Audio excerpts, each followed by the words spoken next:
Alright,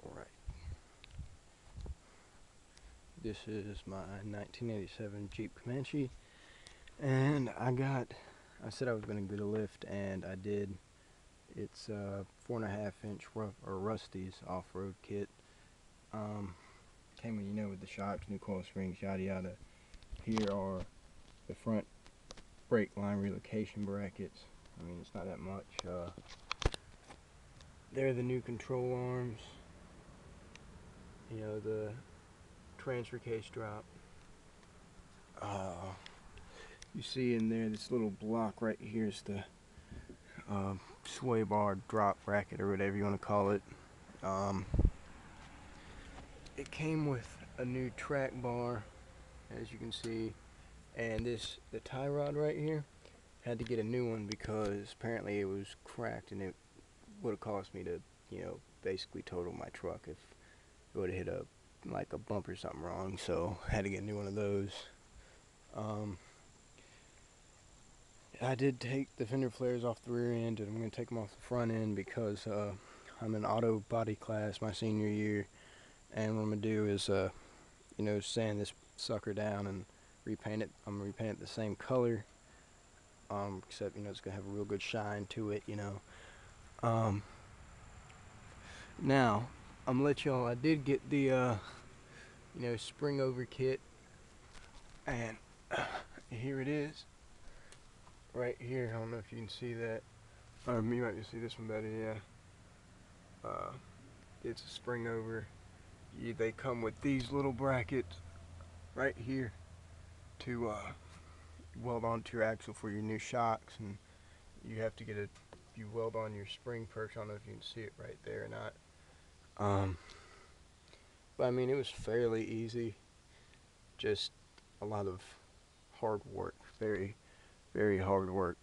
Then my welder told me to, spray paint the welds with a black paint or whatever, so it doesn't get prone to rust.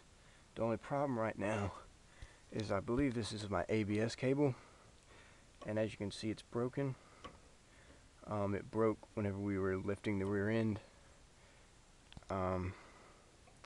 So I'm getting that fixed tomorrow.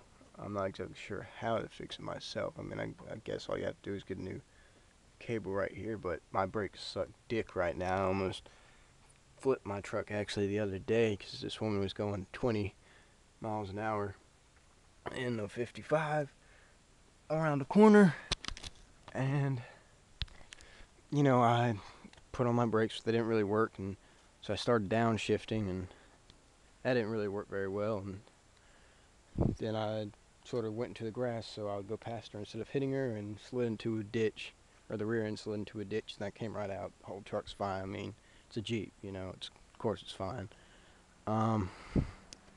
Let's see, I actually just got done replacing my spark plugs, and I got these kind right here, the NGK, G-Power, whatever you want to call them. I heard they were pretty good, so I got them. I mean, it wasn't that hard. It was just the one in the back against the firewall. That was a bitch. Go ahead and tell you that. But yeah, like I said, I'm gonna repaint this whole truck. I mean, it's fairly decent looking. I mean, just look at that. That looks pretty. But what I'm gonna do also is, remove this bed liner, give it to my dad because he has a Comanche 2 that we're working on, and going to drill the holes for the roll bar because, I don't know if you can see that, but it's just bolted in. So I'm gonna drill the holes for that, and I'm gonna rhino line the truck, or rhino line the bed of the truck. So that'll be taken care of. I also have to get new one of these because look at that. They don't work at all. But oh well. I mean, I can see perfectly fine. I got these 16-inch rims from a junkyard. The dude said, "Yo, you're not gonna be able to run 16-inch rims because you will, rub against your control arm." And I was like, you know what? I'll take them anyway. If they rub, then whatever. I'll just bring them back. And guess what? He was completely wrong. They don't rub at all. and I went with 16-inch rims because the tires I got, these tires were $90, or I bought them from my friend for $90. I mean, the tread's still really good. They're all terrains. I mean, you know, but obviously, I mean, there is a huge difference in my Cherokee and my Comanche. If you have any questions about it, just let me know. I'll try to answer them. I mean, I try to get on every once in a while. If I don't, then I'm sorry. Yep, well, this is my 87 Jeep Comanche.